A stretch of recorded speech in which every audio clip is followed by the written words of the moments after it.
Hello, everybody, Hi there. and welcome to EVIL Asterisk Podcast with Jeannie. And Louise.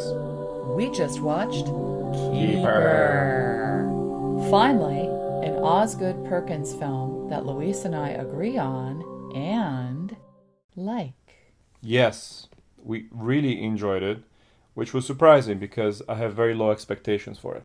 In fact, when we watched it, we thought we weren't going to do a podcast on it. We just had it on our reserve list because we've never done an Osgood Perkins review. And we thought, I'm not going to start doing that now. We kept hearing bad things about it. And guess what? We weren't fans of Longlegs and the Monkey. So we thought, well, people don't like Keeper at all. Well, we're probably not going to like that one either. Surprise, surprise. We like it, although I would give it a mild thumbs up. Actually, we started this whole Osgood Perkins journey with The Blackcoat's Daughter, which was on Netflix a long time ago. And the first time we tried to watch it, we both sort of hated it and bailed very early on. Eventually, I was on my own and decided to just check it out with low expectations, and I enjoyed it a lot more, even still not being super happy with it. It was stylish and it was moody and had a lot of atmosphere, and it was like, interesting movie. And it's so interesting because Longlegs comes out and there was so much buzz for Longlegs.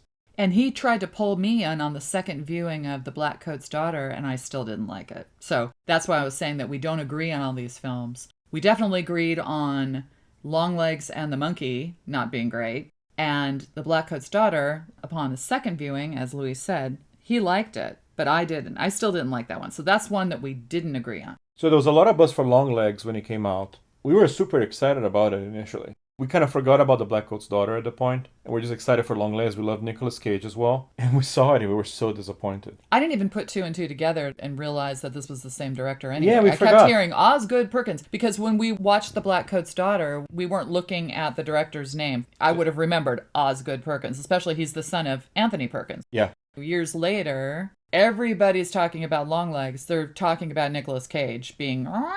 Oh, and he was trying to be like Buffalo Bill or something. Silence of the Lambs. Yeah, Silence of the Lambs, Buffalo Bill. But everybody was talking about this, and we had high expectations. That's the problem. Everybody was talking about Nicolas Cage and Longlegs. So we see it. We see that it's Osgood Perkins. We think it's the first Osgood Perkins film we've watched, but then we realized that we had already seen The Blackcoat's Daughter. We weren't thrilled. I think the reason why Longlegs feels better to the general audience is the procedural aspect that is very familiar to people, and it does have a Silence of the Lambs feel. To me, it's more of a kind of a ripoff of that. That's just my feeling. Mm-hmm. But it's nowhere near the caliber of Silence of the Lambs, in my opinion, and I don't think it can touch Weapons either. Yeah, an issue we always seem to have with Osgood Perkins films is the writing. Mm-hmm. And it was a big problem in Longlegs. It was an even bigger problem in The Monkey. Yeah. Blackcoat's Daughter was a little loose, but it was acceptable, but not great. I went dragged. So going back to Longlegs and The Monkey, in our opinion, the writing on both was not very good, although you prefer the writing in The Blackcoat's Daughter. You felt like there was a payoff, right? Yeah, so writing has always been an issue on his movies. Even though I find his first one sort of acceptable, it was a big problem in the next two. So when we saw all the negative feedback, I heard the movie got a D cinema score, for example, for Keeper. We were worried. And we just kind of ruled it out as far as seeing that in the theater. And we ruled it out in the podcast. Exactly. Mm-hmm. And it's interesting because we happened to be home recently and we put that on. Jeannie had the idea to put it on, actually. I think I was literally not going to see it for a while. Yeah, you just didn't want to see it. I think you were very worried. We have a thing called the 20-minute rule. If something is just unwatchable within 20 minutes, we give the filmmaker 20 minutes. And if it's just completely unwatchable, we will both agree to move on to something else. And I was telling her that I somehow had assembled a movie in my head of what Keeper was supposed to be based on me trying to read non-spoiler reviews when it was coming out and avoiding spoilers. So everybody complained about it being in a single location and having only a few actors and being a really small film. And I literally imagined that it was like in one room, that someone was stuck in a room, and it was one of those micro-budget kind of indie movies that unless there's a genius behind it, it's incredibly boring. And I had that movie in my head, so we finally started watching it, and it's really well shot. And they picked this really amazing house, and we compared it with the house in Death of a Unicorn, which we had seen right before Keeper. Yeah, And that one was shot in, I don't know if it was Hungary or something like that. Yeah, something. And it was such a weird looking house pretending to be a really upscale home. You know, it was a lodge, but it looked so strange. And Why did it look strange? it's what I'm trying to define. It just felt like it was out of place. It was supposed to be this upscale lodge for a family of billionaires, but it didn't have taste. It was some weird simulacra. Right. I give that one a thumbs down. You liked it. Yeah. And it was mild, I think, for you. But Mild. So Osgood Perkins finds the perfect house to shoot Keeper in, and it was so different from the movie I had in my head that I guess it explains why I was pleasantly surprised and why instead of the house getting in the way like it did on Death of Unicorn, it's the opposite. It really enhanced the movie overall. yeah, that's true. All right. Well, here's the description, the IMDb description. A romantic anniversary trip to a secluded cabin turns sinister when a dark presence reveals itself, forcing a couple to confront the property's haunting past. Genres: body horror, folk horror, monster horror, psychological horror, supernatural horror, suspense mystery as one term, tragedy, horror, and mystery. So, as Louise said, one of the first things we noticed that made us go, this is an interesting film, this might work for us, is the setting. Not only is the cabin a perfect setting for this film, but it's also Canada. Osgood Perkins, although American by birth, has relocated to Vancouver. I think he applied for citizenship. I don't know if that is final or what, but he is basically Canadian now, and all the actors are Canadian. The characters are Liz, played by Tatiana Maslany, Malcolm, played by Rossif Sutherland, and yes, that is Donald Sutherland's son by his third marriage and the half-brother of Kiefer Sutherland. Darren, the weird, wacky cousin of Malcolm's, is played by Burkett Turton, and then Minka is the girlfriend of Darren's. She is played by Eden Weiss. As we discussed, Osgood Perkins, he's done a number of other films. So we saw The Blackcoat's Daughter. We have a difference of opinion on that one. Years later, we saw Longlegs, had high expectations for that one, and then we were sorely disappointed. Cage had such a weird role, and people were super enthusiastic about that. But we didn't like it. The Monkey, that's a dark comedy. There's a lot of absurdity in it. Again, same writer, I guess who the writer is, Osgood Perkins. So we have a situation where Osgood Perkins wrote those two films for sure, Longlegs and The Monkey. And those are the films that we didn't like as much at all. He did not write Keeper. That was written by Nick Lepard. We have not seen this yet, but he also wrote Dangerous Animals. We do have that on our list, so it'll be interesting to see if we like that as well. He provided, quote-unquote, additional literary material for Backrooms. He was brought in to apparently contribute polishes and fixes. That one, we're kind of, I guess we have that a mild thumbs up on Backrooms. For me it's a thumbs up. Okay, so for me it was a mild thumbs up. And that was partially because of the story. I love the idea of Backrooms. We've seen Kane Parsons stuff, and we love that stuff. So you had a more enthusiastic thumbs up on that one? Well, yeah. I had an issue with mostly the writing and the way the movie ended.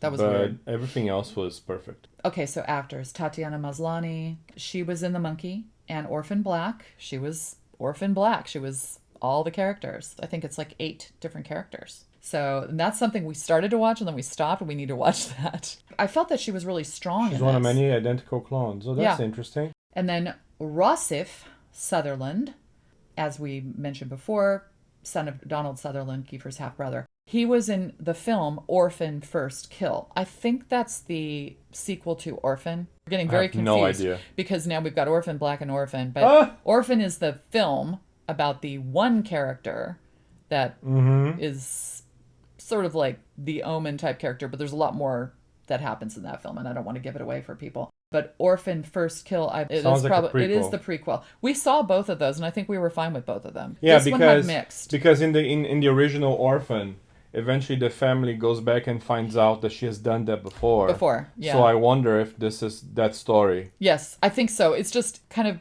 blocked from our minds. We still liked it, though.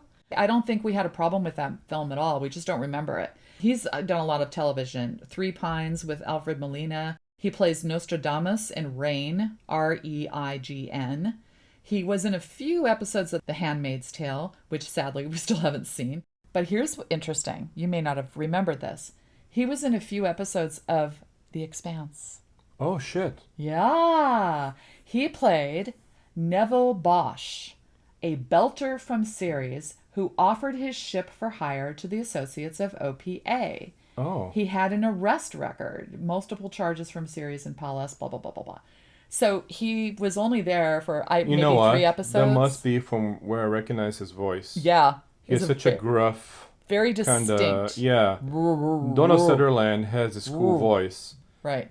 But he doesn't sound like that at all. I mean, Rossif. No, but Donald has an interesting voice, or had. Yeah. But he didn't sound like Rossif sounds like kind of muffled, muddled voice, which is a very interesting voice. Sometimes it gets in the way, though, because we're watching this film and I keep, what is he saying? So he has this I think it's a really cool voice, but it can be distracting. It still works interestingly in this film. Once you really know what's going on, I think it works quite well, actually. Oh, yeah. You had some interesting ideas about the meaning of Keeper. Yeah, I think it's clear. Now that we saw it, I actually understand where the name is coming from. I think the title comes from the idea of a lightkeeper, someone who takes care of property or a location. Clearly, the boyfriend, played by Donald Sutherland's son, Rossif, him and his cousin are keepers of their property. Not only they own the cabin, but they own the land in which the cabin is built. And the family has owned that land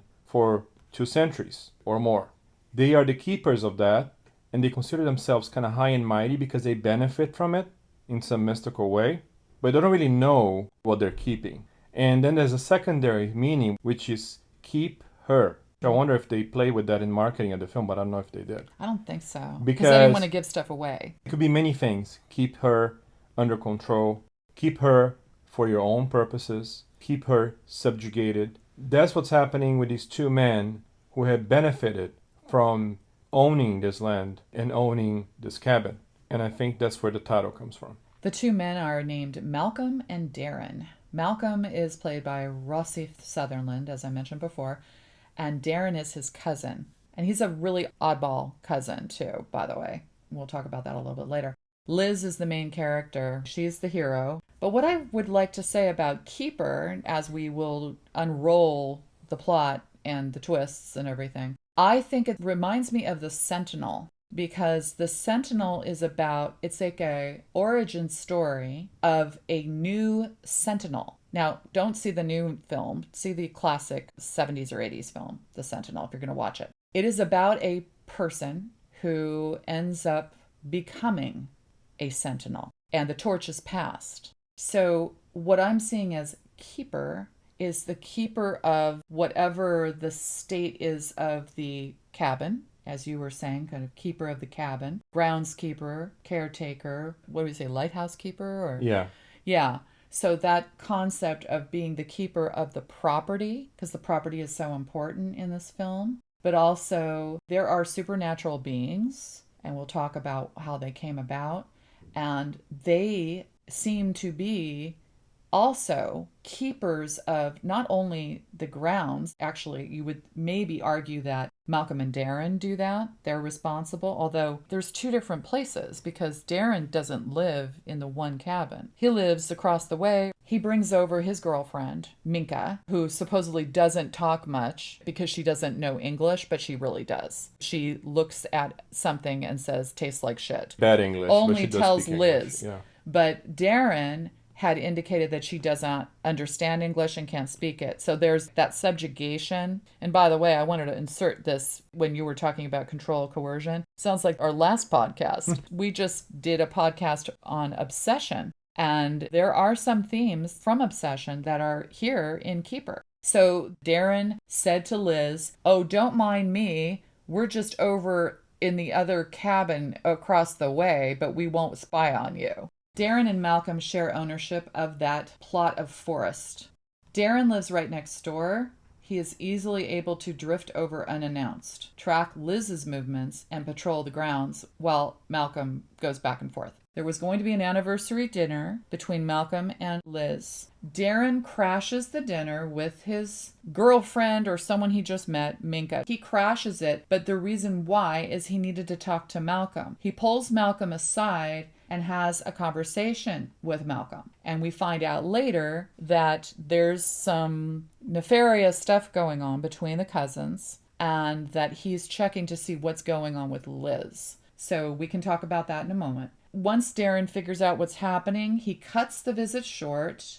He says that Liz is a keeper, so using the double entendre on the title of the film, oh, she's a keeper. Interesting. Remember that? Yeah. I forgot about that meaning. Yeah. So let's talk about what happened. Let's just go and unveil what's really going on in this film. 200 years ago, approximately, these cousins were living on this property or near this property. They have this whole tract of land that houses these two cabins and probably a bunch of the wooded area. And it's beautiful, by the way. Really nice setting. They see what looks like a pregnant woman, and it looks exactly like the main character, Liz. She shows up and she's in the water near the land that is owned by their family, the cousins. They're little kids. They come out with guns, right? And they're hunting. They're hunting. And she's trespassing. It's their land. Do they even warn her, or do they just shoot her? They knew her as a witch. So this is kind of starting to remind me of Night Siren as a folk horror This film. is actually, yeah. That aspect is where the folk horror comes in. The idea of this woman being a witch, maybe the town witch, and they're like, aha,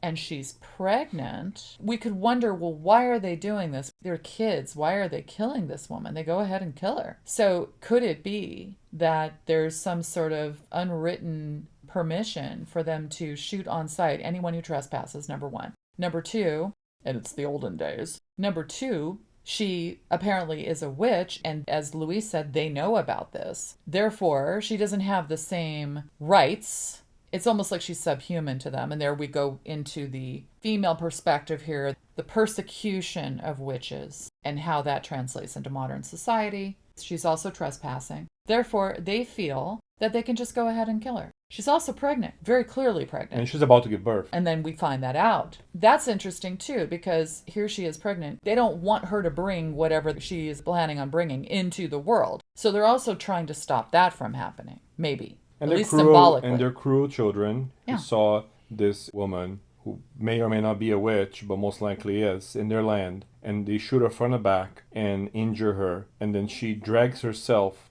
up to a barn. And they find her in the barn, still alive, and basically execute her. But before she dies, I guess the babies are born, and they are not of this earth. Right. And at that point, a bargain is struck that they will somehow feed those children, and in return, they'll become eternal life. Immortal. So keeper now has many meanings. These two guys are in essence keepers of the children, because that's part of the bargain. They need to keep them alive.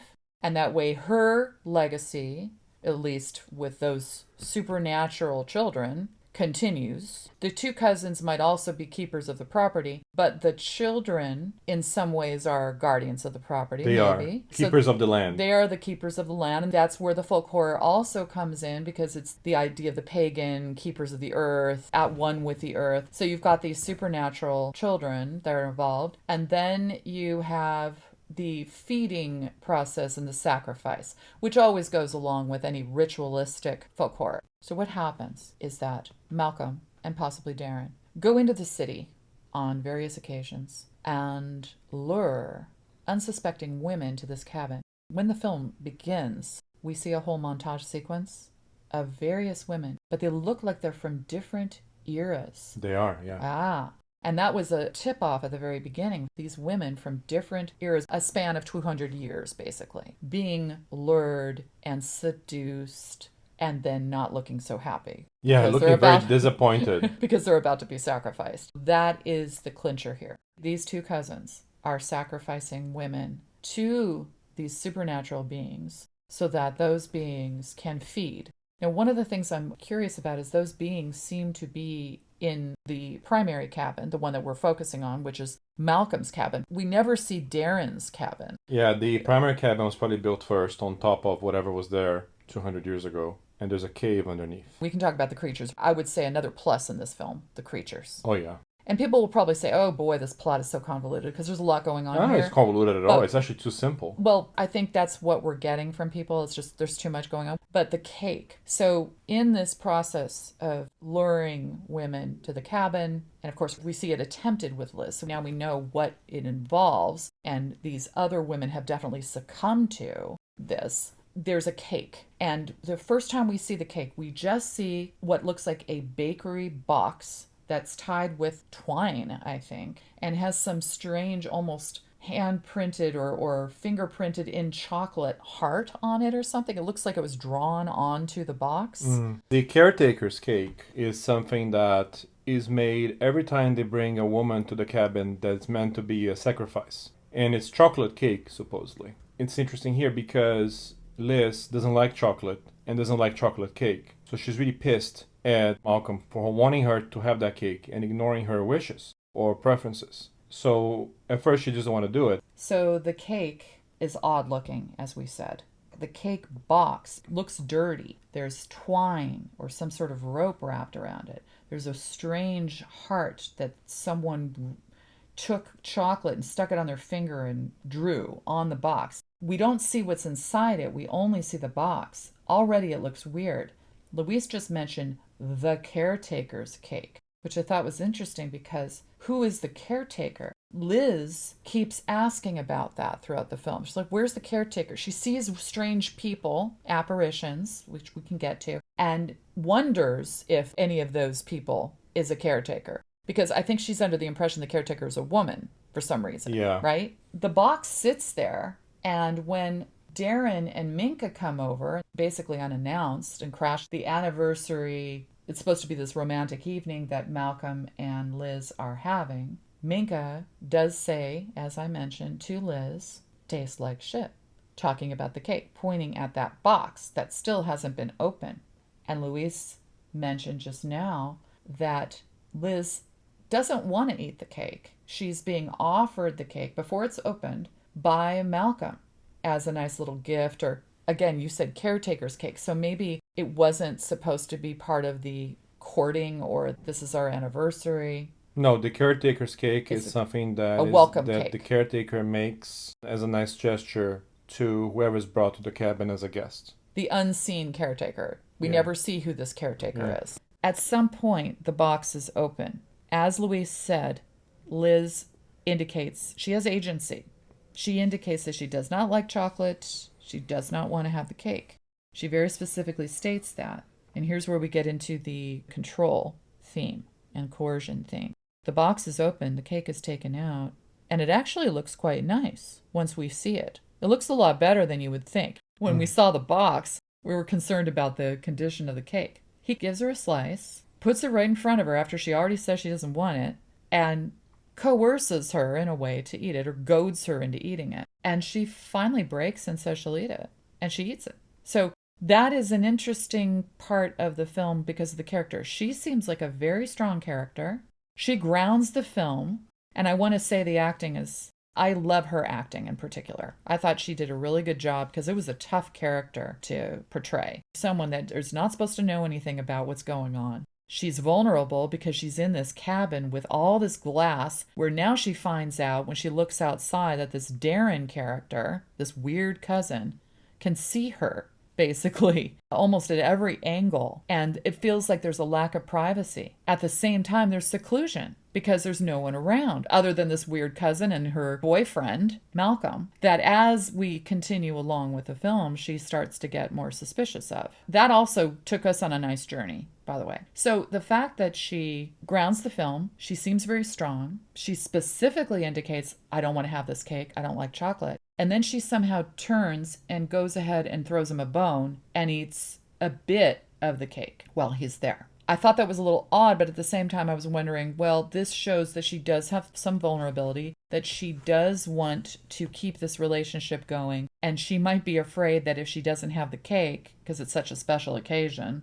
that it's going to cause a rift. There might be something that happens between the two of them. She doesn't want to mess up the anniversary. That was my read on it at that moment. Yeah, there's an undercurrent of, oh, this is a very eligible bachelor and he clearly has a lot of money. He has this summer house in the woods, beautiful house. Oh, he's a surgeon, by the way. Yeah, he's a surgeon. She's an artist. So there's this assumption that he's quite a catch. There's even a conversation between her and her friend when her friend asks something like, oh, and does he want children? Have you guys talked about marriage and having kids? So she doesn't want children, Liz, which is interesting. Yeah, she says that. They haven't said anything about it. She hasn't thought about having kids, but she's clearly like hoping for a future with this guy. But not necessarily with kids. Not necessarily with kids. Yeah, and that's why it's interesting when she goes against her own preferences and literally just tries that cake, knowing full well she hates chocolate in particular. Now, this is almost like a fairy tale kind of thing, if you think about it. And that's where the folk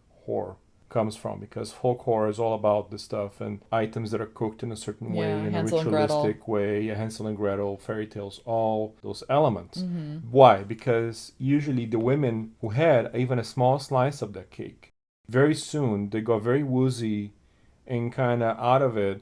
And then eventually the children of the witch, those demonic quote-unquote beings, some people say that the witch consorted with a demon and that's why the kids look that way. Other people say they're just kind of woodland creatures that were born out of the witch. They come out and they take advantage of the woman who's not fully there because of the cake and the sacrifices made. They eat her or kill her or whatever. The cake knocks you out. The cake is supposed to demobilize you and completely knock you out and make it easier for this sacrifice to take place, which you could call a ritual sacrifice. So it's really interesting because Liz has the cake, goes to sleep.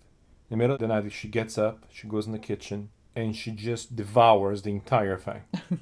Can't control herself. The cake is supposed to cause paralysis. Again, another example of control. So when he succeeds at giving her even a small bite of the cake, it doesn't paralyze her right away. Normally, we find out later that this immediately should have affected her, and it doesn't. So it's like, what's going on? Yeah. So she has more of a will to not let that control overpower her. However, later on, she goes out there and eats the whole thing. It's almost like she's under a spell. The cake could be a symbol of seduction, compulsion. It's earthy, as Minka said, tastes like shit. I think it's because part of it is from the earth. It might be dirt involved. Or it's made by the children. Right. It's like a mud pie that you make as a kid in the playground. You grab mud and you put it together, and it's supposed to be a mud pie. You don't eat it. You're not supposed to eat it, but some kids probably do. But that's the concept. There are these beings. They're not necessarily kids anymore. They're the children of the witch, but they might not know any better. Somehow it's edible, though, but it does probably have the taste of the earth in it. And it is sort of a transformation, but it's a transformation for Liz. It affects Liz differently. Remember when we have that flashback of the witch being killed by the cousins. The witch is played by the same actress, Tatiana Maslany. There could be a different effect of that cake. She could be somehow related in some way, either spiritually or genetically, to that original witch, and therefore when she has the cake, it has a different effect on her, and it seems to have been transforming her into a different sort of being, as opposed to just immobilizing her and allowing the kids to feed on her. And the kids don't do it. They don't feed on her. They show up. They try to in some way make themselves known to her or communicate with her, like the baghead character that sits at the table right across from her. She thinks it's the caretaker. And of course, there's the bag on her head. But it's almost like they're showing, wait, this is who we are. Don't you know who we are? And then they don't eat her. I think it makes some really good points. And the film is very empathic toward the children. Even if they look terrifying and scary, they're still children. And they're not evil per se, and that's a big plus for me. I hate horror movies that are very binary about, oh, this person's good, this person's bad. This is a good creature, that's a bad creature. I hate that puerile idea of good and evil. I like when there's shades of gray. And this movie does that very well, to the point where when the main character, when Liz, goes underground in the house and meets all the children, they really just want affection and acceptance.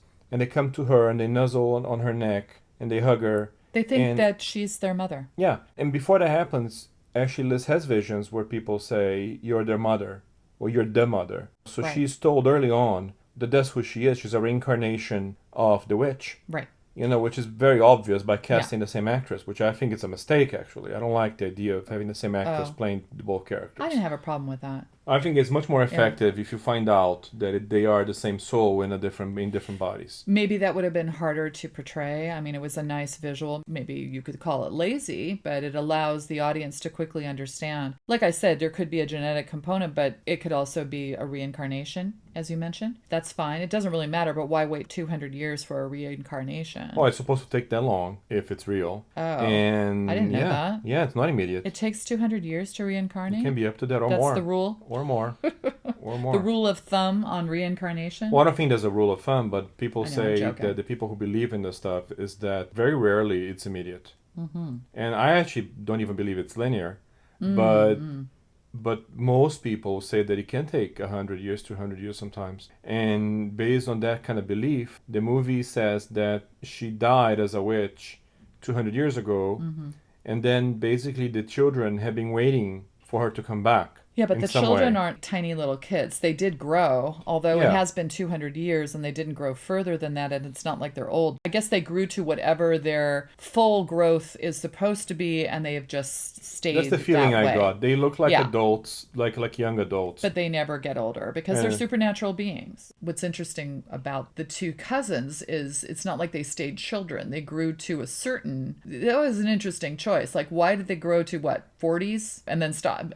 Are they going to continue to grow? Is it just a slow growth? Maybe it's just a slow aging process. Or maybe they can choose when they get frozen in time. The kids don't get to choose, though.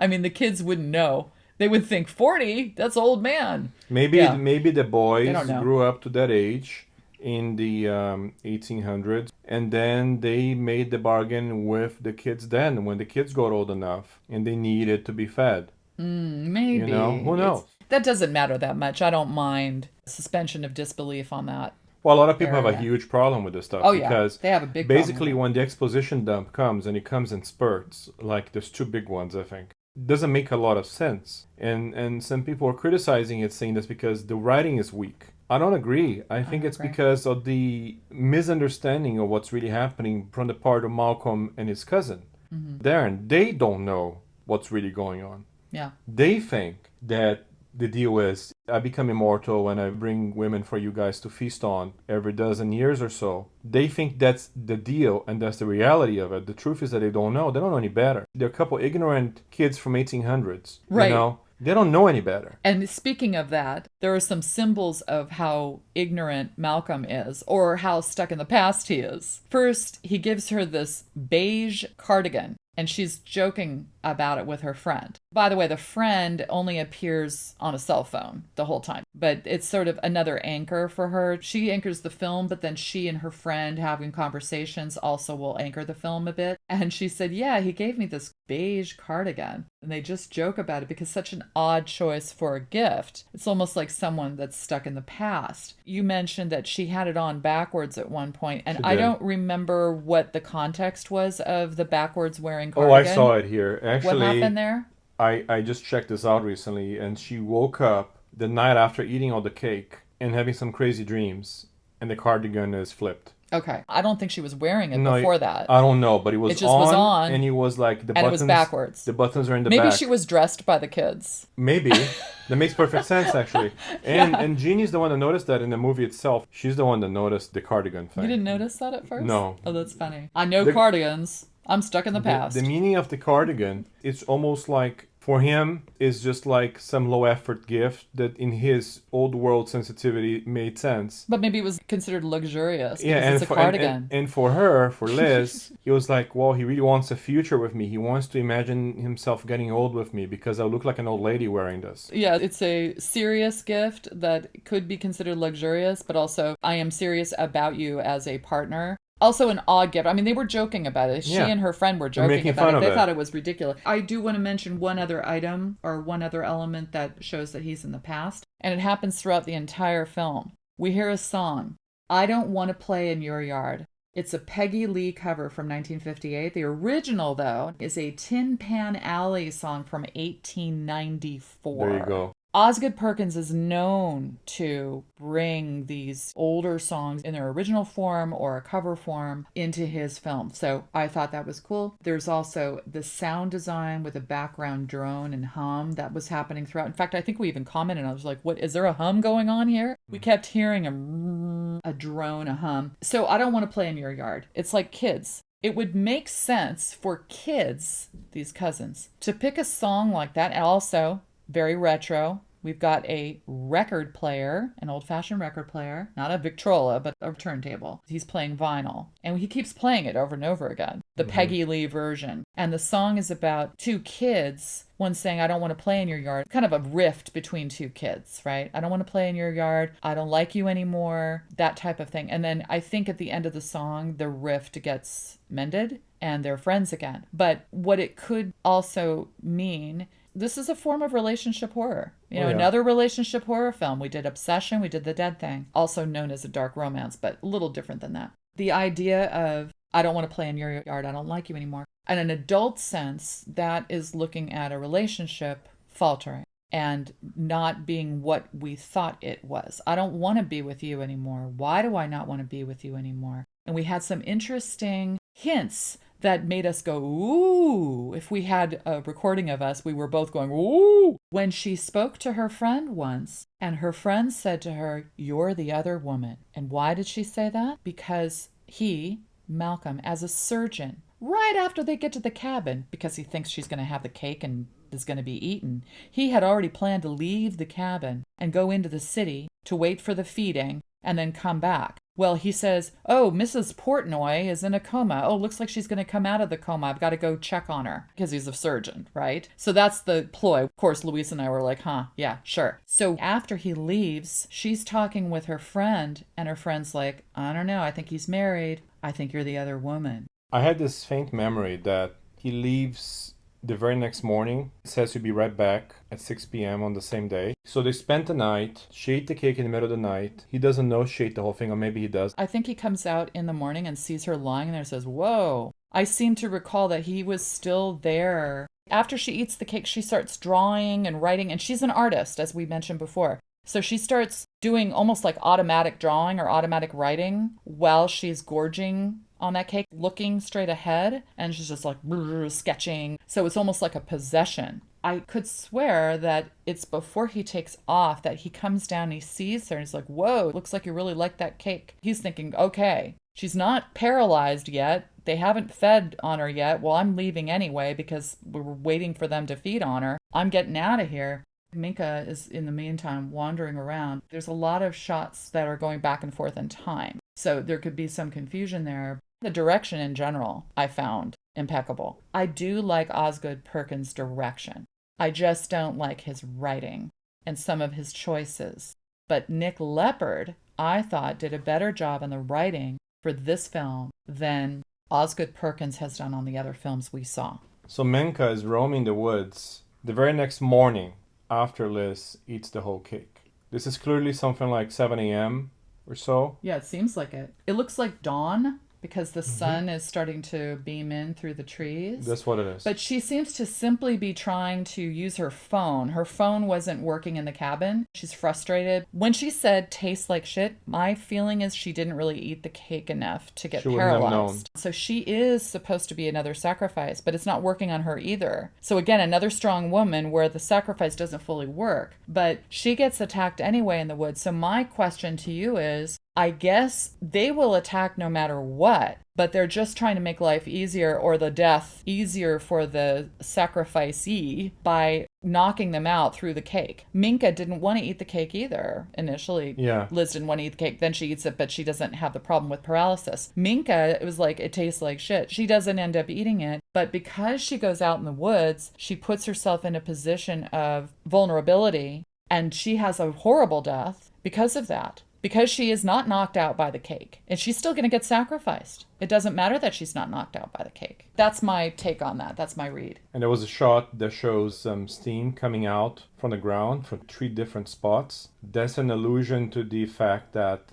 the children live underground near the stream. And of course, the witch was trying to give birth near the stream. Yeah, that's true. When she got That's sort of the chased. epicenter. Yeah, that's where she is. And Minka is attacked by... We don't really see that creature again, unless that's part of a bigger creature with a different head. Because all it looks like is just some mass of black attacking her. Liz is also seeing flashbacks of other women that have been sacrificed while she's doing this sketching. And she's basically been doing it all night long. He's still there. He hasn't done his supposed, I gotta go see Mrs. Portnoy in the hospital thing. Yeah. This ruse. He's still here. And then he makes a smart remark. He looks exasperated. He's looking down at her, wondering why she's still there. And why she's conscious. Exactly. You can tell he's like, okay. So he's fully aware he knows that she ate the whole thing. Kind of wondering... He's confused.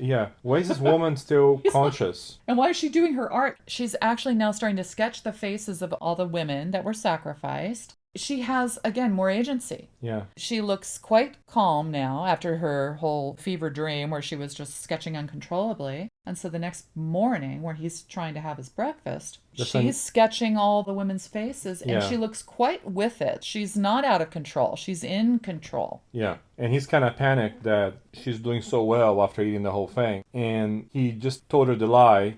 And he's trying to get out of there because he figures the children are going to come out and he doesn't want to be there when it happens. Yeah, they're just going to do it anyway because obviously with Minka, they ended up attacking her even though she didn't eat the cake. So he's probably thinking, okay, they don't always eat the cake, but she ate it. She's got to end up being paralyzed at some point. I'm leaving. What I'm also wondering is why would the cousins not recognize her face? Maybe they didn't really take a good look, but if they killed this witch that looks exactly like her when they were kids, wouldn't it come back to them? Oh yeah, that's the same... That's too long ago though. Maybe. Yeah, and that's why they both felt like she was a keeper, because unconsciously they recognize she belongs in that place. Well, I think the keeper also is code word for we're going to sacrifice this woman, but who knows? You might be right. What about the fish? You had mentioned the fish as a symbol. I was about to say that. So the fish, of course, they're a Christian symbol, very closely associated with Jesus and Catholicism and all that stuff. But here the fish are seen as sacrifice. Their only purpose in life is to be taken out from the water and killed and eaten. So he uses the metaphor to tell her later that her role was to be taken to this place and then sacrificed for a higher purpose, which is to keep him alive. Well, the fish comes up in a flashback as they're driving. I guess when they were prepping to go to the cabin, they buy a fish at a market. It has the head, the eye. It's a complete fish. And then someone ends up cooking that when they get to the cabin, right? Does he? Who cooks that fish? I don't remember. It's, again, an unusual idea, but I think works with the symbolism. And it's so interesting that she comes out of her trance in the morning and she goes walking in the woods and she has a vision of the witch in the stream with those smokestacks or vapor stacks and then finds something in the water.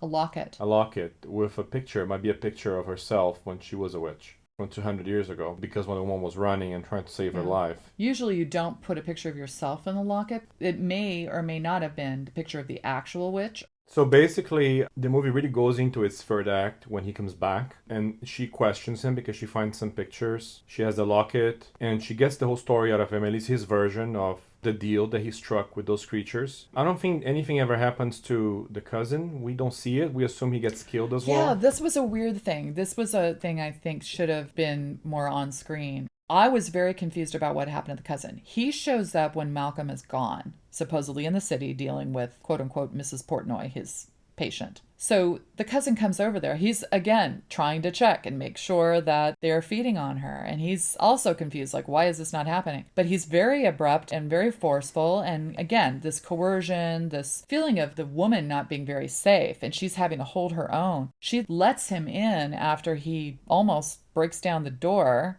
And I think he wants to share some wine or something. There's some he wants to take advantage of her because he assumes she's going to be woozy pretty fast. Right. And that's going to be his chance because he clearly is he's going to be fed upon. Very overly abusive guy. Yeah. He makes fun of Minka, says Minka doesn't speak English, so they Which is untrue. Just communicate without talking, as if saying she's like a sex object. Right. So probably the people that he usually chooses are not very strong, quote unquote. They're the stereotype. So he's intrigued by Liz because Liz doesn't fit the profile of the women he usually goes for. And at some point, I think Malcolm says the same thing, that Liz is different. There's something different about Liz that he's never felt before. Of course there is, because she reminds him of the witch early Maybe. on. Like you said, they probably don't remember what she looks like, but there's something that feels familiar. Yeah. So you're saying that he wants to have his chance with her while Malcolm's gone? I think Is that what he's you're a thinking? threat in that way, and that's why she doesn't want to let him in. And at some point he says, hey, can you let me in my own property, please? And then she thinks, God damn it, I don't think I can keep this guy out. He's gonna call the cops on me or something. So she lets him in, but he eventually disappears again. He just kind of disappears, and Yeah. we hear a lot of thumping, and someone fell, or it was unclear. It looks like he might have been killed by the children. We're supposed to assume that. But it's not clear. We don't see anything. And of course, we only know in retrospect when we find out who the children are, and we see that Malcolm ends up aging at the end because the agreement is I gone. think. Yeah. There is a point at which a lot of direction shows the glass in the cabin. We had talked about that before, where you're kind of naked, there's nowhere to hide. There's the obstruction of the foreground. It's like you're being watched. Some columns, stairs, and objects are in the way. And then you look past those foreground elements through windows, and there's unnerving, lingering shots that signal a possible threat. And everything from what I can tell is practical effects. But this one where we didn't know what happened to Minka, other than we saw the tree and we saw her getting attacked by this horrible black monster. We can't really make it out, though. Yeah. And we don't know what happened to her other than that. Well, it turns out that, and this is horrible, her head shows up in an open part of a trash bag. And then it moves while Liz is looking out again, out a window into the distance, and then you see the head move. Yeah. And that was quite effective. In a trash bag, yeah. Yeah, I think it's a very subtle take on the whole idea of being under some mystical or some spiritual influence and not knowing how to deal with it. She also seems to have some sort of a period that she wasn't expecting, and she got a stain, and then she realizes something happened while she was unconscious. Yeah, what happened there? That wasn't like a miscarriage She type had like of... a bunch of blood on her pants, and then Was she that realized like she a- leaked on the couch. Right. Was After that having all those visions. Was that a symbol of a miscarriage? Or something related to motherhood, for sure. And this is all happening in the second act, as we barrel toward the third act when he comes back. This is Right. when the cousin shows up. He kind of picks up speed when he's back. Then we have about 40 minutes left. And he's trying to convince her how her role really is to be sacrificed, and that's what she's there for, and she should just accept it. And they try to be nice about it. And had her go easy with the caretaker's cake effect, but that didn't work. Well, I thought it was funny when he came back. She goes, "How's Mrs. Portnoy?" He Yeah. goes, "Who?" Who? He totally forgot about his lie. Yeah. Yeah. That was kind of goofy. Jeannie had a pretty big scare at some point when Minka showed up staring her in the face when we weren't expecting her to be there. And it was kind of terrifying. Oh, I love that. Jeannie jumped on that one. I love when people show up close in on the Yeah. screen, like a POV shot. And And that was what happened with Minka. yeah, and toward the third act is when she goes underground in the basement, eventually the cave-like environment, whatever that is, under the house, and she meets all the children, and the children accept her. They think that she's the mother. Yeah, they do. They recognize her as either the reincarnation of their mother or some sort of genetic lineage or something. And they will not kill her. They will not feed on her. She is the new supposed keeper, in my opinion. If we go back to the Sentinel as an example, where it's an origin story of how someone becomes a Sentinel, she is the new keeper of the children, keeper of the property. In my opinion, the cousins are going to be gone. That deal is no longer in place because they were not successfully able to have her sacrificed. And in fact, they chose the wrong person. She's a keeper because she's not going anywhere, Yes. right? Because of that, the cousins, one of them supposedly got killed. The other one is just going to end up being killed, Malcolm, but he ages. It shows his real age, which is strange because it's clearly not 200 years old. He looks like he's in his 90s. One of the things I wanted to talk about were the different types of creatures. There are two actors playing the part of Baghead. That is the creature that shows up at the kitchen table across from Liz at some point, who starts to reveal herself to Liz. Probably because, again, she thinks that Liz is her mother. She shows up with the bag on her head. Liz is confused. She says, was that the caretaker? Who's this person sitting at the kitchen table with the bag on her head? That's really odd. Well, it turns out that that's a character called Baghead, which is one of the children. Then there's a long-necked creature which I also thought was very well done. Again, from what I could see, practical effects, although it was a long neck, so I'm not sure how they did that, if it was puppetry or what. Very long neck. It's like a dinosaur length of neck. Oh, the baghead creature, once revealed toward the end when she's down underground, she does get to see the face of Baghead, and I believe that is the creature that has multiple faces. It looked like it was a multi-eyed, multi-mouthed face, or maybe multiple faces on one head. It was really well done. And then there's the nondescript, large, monstrous, blackish creature that was outside, and more of the forest creature that attacked Minka.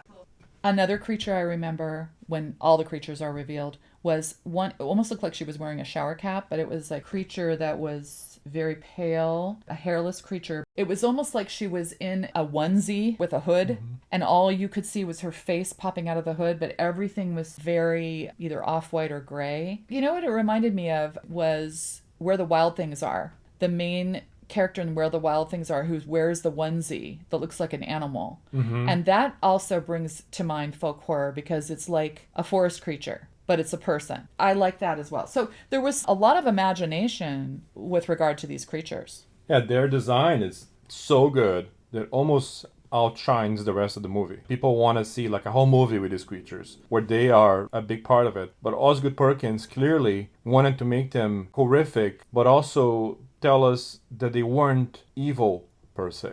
They might look disgusting, they might look like something out of a nightmare, but they deserve love and empathy just like everyone else. But they were kind of whimsical, in my opinion. I don't think they were whimsical at all. I felt there was whimsy in that, because to me it was more curiosity. It didn't feel like disgust.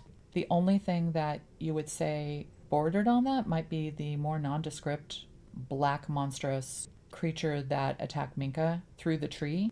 It almost looked like there was some claws involved. But again, it wasn't humanoid at all. It seemed like it was part of the tree. So that was very forest creature-like. Maybe we just didn't catch the whole look of that character. It didn't feel scary or disgusting, really. It was made of bark or made of the forest, but was more monstrous probably than the other creatures that were more humanoid. They felt more whimsical, more friendly. They didn't feel as scary as they could be. I think the more scary elements of this film were the lingering shots where you didn't know what was going on and you felt like you were being watched, whether it was by Darren, the weird cousin, or by a supernatural being, and you weren't sure what was happening. The sudden appearance of Minka after she dies, coming right next to Liz's face with her finger up at her lips, going shh, with blood. That was scary because it was sudden. But generally, the lingering shots were really creepy. And, I would say the head. Again, Minka. Minka's stuff was probably the scariest of all.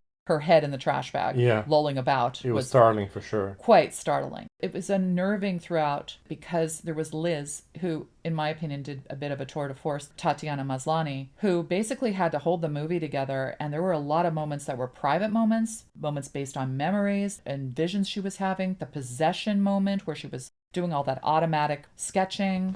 Yeah, she had to hold the movie together, and dealing with the fact that she wasn't sure she could trust this guy, dealing with a weird cousin, talking to her friend. There was a lot going on with her in this film, and I really appreciated that as far as the acting went. The acting was excellent. I hear some criticism about Sutherland online, saying that he's annoying and they have a really hard time dealing with his personality. He speaks in a weird way. Of course, he speaks in a weird way. You know, he speaks in a weird way because he's 200 years old or maybe more. Right. So, yes, he's weird. He happens to like Liz for once, and he's completely over his head on this one. He doesn't really have any control. He thinks he does because he's been doing this for 200 years, but he doesn't. And he's going to find his comeuppance here. As she's embraced by the children, at some point she says, "What the F?" when she sees some of the stuff happening to her. But she's not scared. She's like, "What is this?" She's curious. Yeah. Like we are. And then Baguette comes in and says, "They're your children." Right, and informs her. There's also the queen bee symbolism, because we saw what possibly was the original witch, her head preserved in honey. Like you would preserve an insect in amber, but also the idea of the queen and the hive. They had a shrine to her, but she couldn't sustain them. because she was no longer there. I think the body was there. I don't know what that was. I believe that was supposed to be the head of the original Yeah, it was her witch. head with a mock-up body that they made out of forest materials. The honey pot has multiple meanings. Remember, honey never expires. There's honey that's like 2,000 years old and it was perfectly edible. Honey just doesn't expire. So that's the idea of preserving things in honey. But I read that Osgood Perkins wanted to take symbols that we relate with coziness and comfort,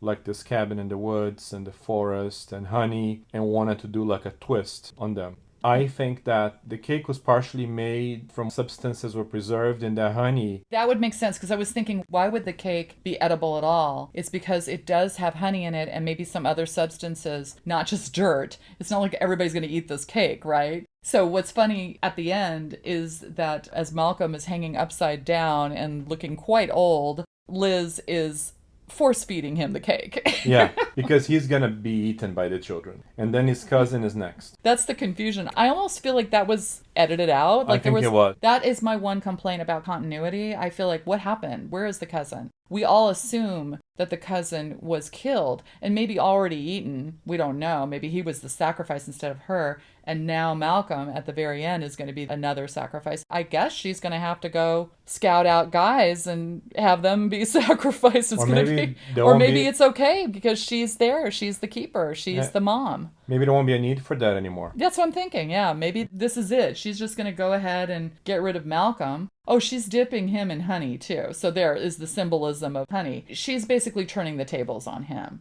A nice comeuppance in the end. And I want to talk about the production. This was made in 2023. It was right at the end of the writer's strike and the actor's strike. And I read that Osgood Perkins did all the pre-production work during the strikes because he wanted to keep his team busy. They were working on this in secret. He had to use non-SAG actors and non-WJ writers, I think that's what I understood, to make this work. Executive producers are the actors, too. It's a small team, and they're all very heavily involved in all aspects, I think, of production. Yeah, and this was a very affordable film. It cost only $6 million, which is almost nothing for a film of this type. It was shot with digital cameras, and they clearly applied some grain to the digital intermediate. It's a very nice effect. It's a contrasty picture with very deep colors, earthy tones, and it doesn't look like something that was shot on digital. It looks like film, and they're doing a really good job giving this old-fashioned feel to this. Because after all, it is folk horror. You can have folk horror that looks all kind of bluish and modern. You need to match the genre. And he does a really good job with this. There's a warmth to this. The whole thing. Another thing I wanted to mention is that this film came out, I think it was released theatrically, right? Oh, yeah. In 2025. We saw it in 2026. But then it feels like it was done before Longlegs and the Monkey. And so my theory is that this was an earlier film that had to be delayed. It feels like he didn't have the budget like we discussed. He wasn't as known. And then all of a sudden things blew up with Longlegs and the Monkey and there was more money involved. I suspect that this was filmed, as you said, earlier and then delayed and sat on and basically ignored by the marketing teams because this film just came out, all of a sudden it was on streaming and it wasn't really being promoted. That's my personal opinion. I don't know. I didn't do the research. So it was shot entirely while work on the Monkey was held up due to the 2023 labor disputes. So the Monkey was in production and had to be interrupted. And Osgood Perkins then decided in Canada to find a non-WGA writer, which he found. That's why the guy has hardly any credits. Nick Lepard. Yeah. And he hired Canadian actors who could waive their SAG-AFTRA status. So they got waivers for the actors. So they are SAG, but they got waived. And he shot this during the strikes and finalized both The Monkey and this one, Keeper, in July 2024. So I don't remember which one came out first. Well, The Monkey came out before. Are you sure? Yeah, of course. Okay. We saw The Monkey last year. But there was supposed to be like a teaser in Longlegs for this one. The Monkey came out on February 21st, 2025. Keeper followed on November 14th, 2025. So it was delayed somehow. Yeah. And the first teaser for Keeper appeared in a few select showings of The Monkey as a post-credits stinger. And that's really interesting because, like Jeannie said, they came out really close to each other. And there was marketing for Keeper and promotions and PR, whatever, but the studio already knew that this was going to be a divisive one. They knew ahead of time. Because it had a lower budget. I think that's what they were concerned A about. lower budget and maybe a simpler film than his previous movies. Smaller cast. Yeah. Longlegs was filmed January and February 2023. Keeper filmed November to December 2023. And then The Monkey filmed February to March 2024. So The Monkey was the most recently filmed production, but Keeper was not released until after The Monkey. I think they were excited about Longlegs. They thought, okay, The Monkey is going to do really well on the heels of Longlegs. Let's get it out the door. Let's hold off on Keeper, which is a minor film compared to the other two, partially because of budget, cast, the fact that it was filmed during the writer's strike, etc. It doesn't have an IP that everybody recognizes like The Monkey, Stephen King, and it's not crowd-pleasing. The Monkey was a crowd pleaser because it was an absurdist, dark comedy. We were not fans of it, but a lot of other people were. Longlegs had the Nicolas Cage element, the procedural element. It had the Silence of the Lambs similarities. So the trajectory of Osgood Perkins' career and for the studios, it made a lot of sense to go Longlegs, The Monkey, and then it's sort of like sneak in Keeper, but not really pay much attention to it. Mm-hmm. Yeah, it's the same feeling I got when it came out, that it was a minor film. And then when I heard so many negative reactions to it, I'm like, oh my God. We were afraid to see it. Stay away from this one. It's more like The Black Coat's Daughter than the other two. And I think the studio also figured that out, the distributor as well. That's why it didn't get as much attention from anyone. And actually, it was a financial flop compared to Longlegs and The Monkey, which made a lot of money together. So he earned the right to have a flop right after those two. And this was kind of a smaller project for him anyway, so he was fine with it. Yeah, I don't know how he feels about it. I don't know if this was a labor of love or if he was like, yeah, just release it, whatever. We should find out. But the key here is, what is the goal of Evil Asterisk Podcast? One of our goals is to take a closer look at films that might not have gotten the attention they deserved. And this is a good example of that.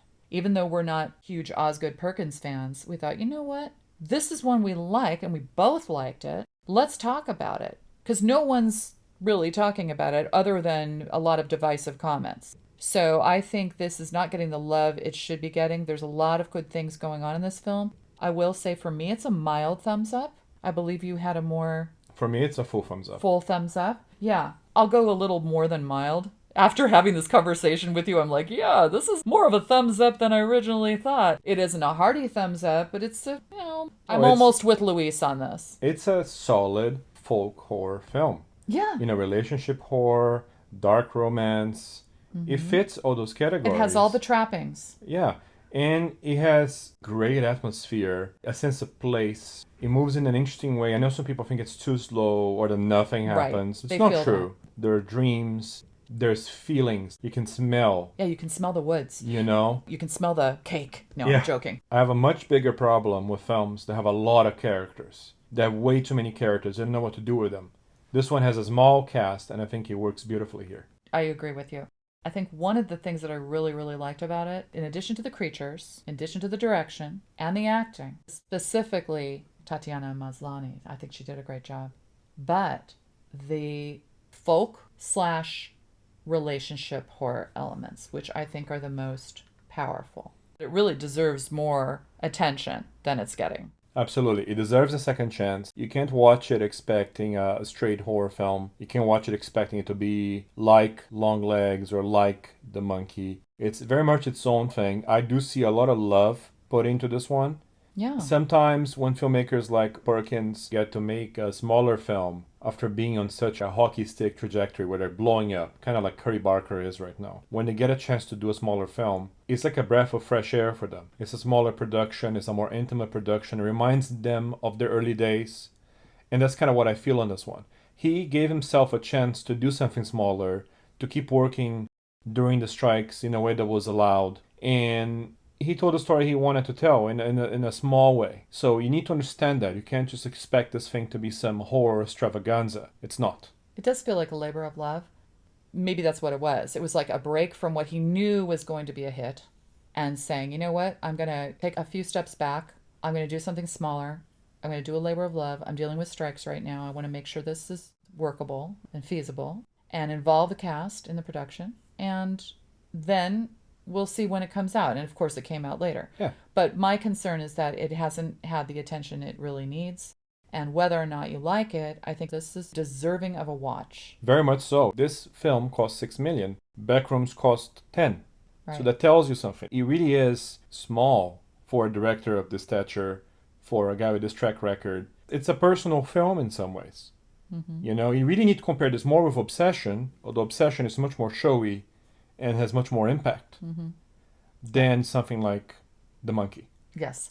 And going back to the writer, Nick Lepard, I think he's a superior writer to Osgood Perkins. I think Osgood Perkins is a great director. I had no problem with the direction of any of the films we've seen.